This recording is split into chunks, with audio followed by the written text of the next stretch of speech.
प्रेक्षकांनो आज खूप भारी दाखवलंय त्यांनी, थोडासाही व्हिडिओ स्किप करू नका। कल्पनाताई अस्मिताला उचकताना बघतात आणि त्या चिडतात, त्या म्हणतात तू साफसफाई करतेस का उचक वचक करतेस? अस्मिता म्हणते अगं नाही ग मम्मा, अर्जुन ते कुठेही ठेवून देतो ना त्याच्या वस्तू, ते नीट लावत होते। कल्पना तर ठीक आहे पण असं उचकू नकोस हं काही, चल पटपट आवर सगळं। आता इकडे प्रतापराव अर्जुनला सहज आठवण करून देतात की अरे बाबा तुझ्या आईची सवय तुला माहिती नाही का, एकदा का ती सगळं साफसफाई करायला घेतलं ना की ती सगळं साफच करून टाकते। म्हणजे मागच्या वेळी अर्जुनचं कपाट आवरायला घेतलं होतं तिने, तर त्या कपाटात काही होतं की नाही असं वाटलं जसं काही वादळच आलं होतं। वादळ म्हटल्यावर बरं या दोघांनाही ते खटकलंय आणि खूप भारी दाखवलंय प्रेक्षकांनो। आता हे प्रतापराव म्हणतात बरोबर चालू द्या तुमचं, मला पूर्णही ओढेल, तुम्ही तर तुमचे कामं करून मोकळे झालात पण माझी कामं पेंडिंग आहेत ना। आता अर्जुन आणि सायलीच्या लक्षात येतं प्रेक्षकांनो की कुछ तो गडबड होने वाली है। सायलीच्या लक्षात येते की डायरी तिथेच ठेवलेली आहे कपाटात आणि अर्जुनच्या लक्षात येते की फाईल पण तिथेच ठेवली आहे शेल्फवर आणि या दोघींनी सगळं आता पसारा काढलाय, पुस्तकं फाईली असं त्यांनी दाखवलंय आणि अस्मिता एक एक डॉक्युमेंट्स बारीक चेक करत असते। सायली विचार करते अरे बापरे आईने डायरी बघितली तर, अर्जुन विचार करतो मम्माने शेल्फवरची फाईल बघितली तर। आता या दोघांचे पण धाबे दणाणले आहेत पण अर्जुन कशातूनही मार्ग शोधतोच, पण सायलीने त्याला भारीच झापलंय आज। आता ही सायली म्हणते सर तुम्ही कसला विचार करताय? मग अर्जुन म्हणतो ती फाईल तिथेच शेलमध्ये आहे आणि ही सायली सांगते की डायरी पण तिथेच कपाटात आहे आणि फाईल तिथे ठेवली आहे म्हटल्यावर सायली चिडते तुम्ही ती इथे कशाला आणली घरामध्ये, ऑफिसमध्ये ठेवायची होती ना। अर्जुन म्हणतो अरे मला असं वाटलं ऑफिसमध्ये खूप साऱ्या लाल डायरीज म्हणजे फाईल्स आहेत ना, सेम असली तर मिक्स होऊन जाईल कशातही। आता डायरी आणि फाईल दोन्हीही या कल्पनाताईच्या हातात आल्या आहेत आणि ही अस्मिता एक एक वस्तू बघतीये आणि त्या कल्पनाताई सुद्धा म्हणजे असं मध्ये मध्ये सस्पेन्स क्रिएट केला त्यांनी। मग दोघंच्या दोघं धावत आलेत वर आणि प्रेक्षकांनो इथे ना जरा अर्जुनला भास झालाय की या दोघींनी पण वाचलंय जे वाचायचं होतं ते आणि खूप चिडल्या आहेत या दोघी जणी हे सगळं वाचून।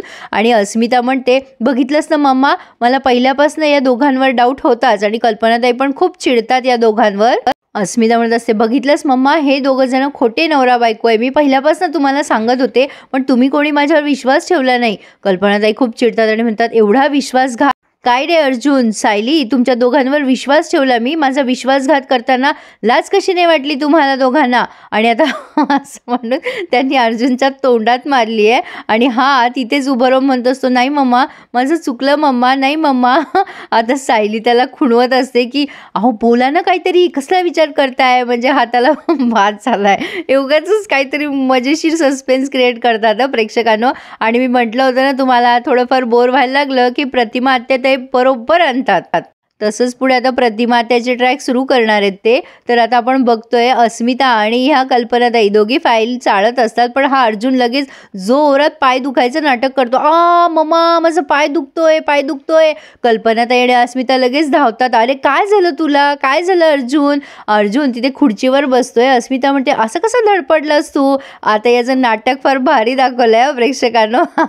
हा ना सायलीला खुणवत असतो की गपचूप फाईल उचल, म्हणजे हा पाय दुखायचं नाटक करेल आणि ती या सगळ्या धांदलीमध्ये फाईल उचलेल। पण सायली पण कशी आहे, तिला वाटतं खरंच अर्जुनचा पाय दुखतोय। ती म्हणत असते सर तुम्हाला लागलंय का, मी तेल आणून देऊ का, कुठे दुखतंय सांगा बरं। आता तिला खुणवत असतो वरती वरती दुखतंय। आता याला सांगायचं असतं की वर फाईल ठेवलेली आहे, ती फाईल पलंगावर ठेवलेली असते म्हणजे दिवाणवरती कल्पनाताईने, पण आता सांगावं कसं, तो मनात विचार करतोय कसं सांगू यांना। मग तो पुन्हा म्हणतो वरती वरती, शेवटी तिला हात लावून दाखवतो ती फाईल तिथे वरती दुखतंय। मग सायलीच्या लक्षात येतं अरे हो गड्या ती फाईल आणि डायरी पटकन उचलून टाकूया, म्हणून ती ॲटलिस्ट फाईल उचलायला जाते पटकन। आणि मग अर्जुन म्हणत असतो हो मम्मा खूप दुखतंय आणि या दोघी जणी बिचाऱ्या ते पाय त्याचा कुठे दुखतोय हे बघण्यात व्यस्त आहे। मग सायली पटकन ती फाईल कुठे ठेवू तिच्या लक्षात येत नसतं, मग हा आत आत आत दुखतंय मम्मा आत, म्हणून तिला खुणवतो म्हणजे कपाटात ठेव। आणि मग सायलीने पटकन ती फाईल कपाटात ठेवली आणि हा पठ्ठ्या लगेच उठून उभा राहिलाय, झालं झालं मम्मा आता नाही दुखत आहे। कल्पनाताई म्हणतात अरे आत्ता विवळत होतास ना तू वेदनेने। अर्जुन म्हणतो मम्मा मी स्ट्रेच करतो ना माझा पाय, बरा होऊन जाईल की, नको काळजी करूस अस्मिताताई, छान वाटतंय मला आता। कल्पनाताई म्हणतात पण तू एक काम कर, खाली तू आराम कर, आम्ही मी हा सगळा पसारा आवरून घेतो. सायली, बाई याला काही लावून दे बरं पायाला. अर्जुन म्हणतो, मम्मा मी इथेच पडतो, मला खाली झोप नाही येणार आणि तसं पण तुम्ही खूप आवरलंय. सायली पण म्हणते, आई तुमची खूप आवरासावर झाली आहे, मी ही खोली घेईल आवरून, तुम्ही नका काळजी करू. अस्मिताला पण कंटाळा आलेला असतो कारण तिला काही सापडलं नाही आहे म्हणून ती पण निघून जाते खाली. ती म्हणते, जाऊ दे ग मम्मा, नंतर करूयात, आता राहू देत, ही आवरेल सगळं. आणि ह्या दोघी जणी निघून गेल्यात खाली. आणि मग त्या दोघी गेल्यावर हे दार लावतात आणि सुटकेचा निश्वास टाकतात की थँक गॉड कोणाच्या लक्षात नाही आलं. पण या दोघांची फजिती तर कॉमन आहे आपल्यासाठी, पण प्रियाची फजिती फार भारी दाखवतात. सुमनने सोऱ्या काढलाय, ती म्हणते हा सोऱ्यानं दर दिवाळीला बाहेर निघतो, म्हणजे प्रतिमा वहिनी हाच वापरायच्या. नागराज म्हणतो, अगं ते पातेलं काढलंस का? प्रतिमा वहिनी त्याच्यात चिवडा करायच्या, ते पातेलं. सुमन म्हणते, अहो काढलंय मी सगळं, म्हणजे 5-5 किलोचा फराळ होईल असं सगळं व्यवस्थित काढून ठेवलंय. आता प्रियाची मजा बघा. प्रिया म्हणते, कसली मीटिंग चालू आहे नाही, म्हणजे साफसफाई एकत्र केली तसे आता स्वयंपाक पण एकत्र करायचा आहे का? पण रविराज किती भारी बोलतात बघ. अगं नाही नाही नाही नाही, सुमनने मला सांगितलंय की यावेळेचा फराळ तू एकटी करणार आहेस म्हणून. प्रिया म्हणते, सांगितलं सुमन काकी? सुमन म्हणते, हो. दोघे सगळेजण तिला मुद्दाम चिडवत आहे असे एक्सप्रेशन नाही वाटत आहे का यांचे? तर आता ही लगेच रविराज म्हणतात, किती छान वाटलं ग मला. लगेच राकेश म्हणतो, हो तन्वीने सांगितलंय तिला कोणाची मदत नकोय, ती एकट्याने करणार आहे सगळं, अगदी प्रतिमा काकू सारखं. मग सुमन म्हणते, हे बघ तन्वी, तुला लागणारं सगळं इथे ठेवलेत हां भांडे, जे लागलं ते हाताने घे. आणि मला असं वाटते की तू फराळाचं करतेस ना, तर मी जरा खरेदी करून येते. रविराज म्हणतात, अगं मी पण जरा बाहेर जाऊन येणार आहे, मी येईपर्यंत एखादा पदार्थ नक्कीच तयार झालेला असेल ना, आल्या आल्या टेस्ट करीन बघ. प्रियाला काही समजेना बोलावं काय, लगेच म्हणते, हो बाबा हो. नागराज म्हणतो, काय भारी वाटतंय नाही, किती वर्ष प्रतिमा वहिनीच्या हातची चव चाखायला मिळणार आहे. राकेश म्हणतो, बरोबर बाबा. ए तन्वी, माझे फेवरेट अनारसे करशील?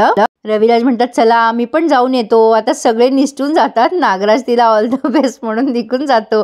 प्रिया भारी बोलते हा प्रेक्षकांना. ती म्हणते, अरे यार कुठं अडकले मी या नागाने आणि त्याच्या पिल्ल्याने ना मला त्या अर्जुन सुभेदाराच्या घरची सून व्हायचं आमिष दाखवलं ना, म्हणून मी इथे फसले.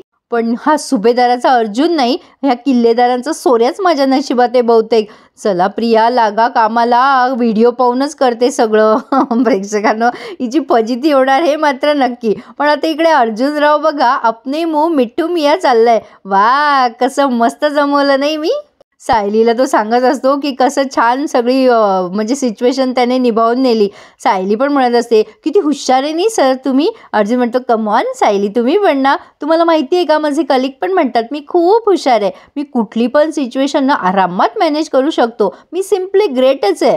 सायली म्हणते, मला ना त्याचा अनुभव आला बरं का आज. आता अर्जुन म्हणत असतो, कॉलेजमध्ये पण माझ्या मित्रांना काही प्रॉब्लेम आला ना की मलाच नेहमी बोलवायचे. आता बोलता बोलता त्याच्या लक्षात येते की ही सायली काहीतरी उद्योग करते, तिने कॉन्ट्रॅक्टचे पेपर तिथे भिंतीवर चिटकवले.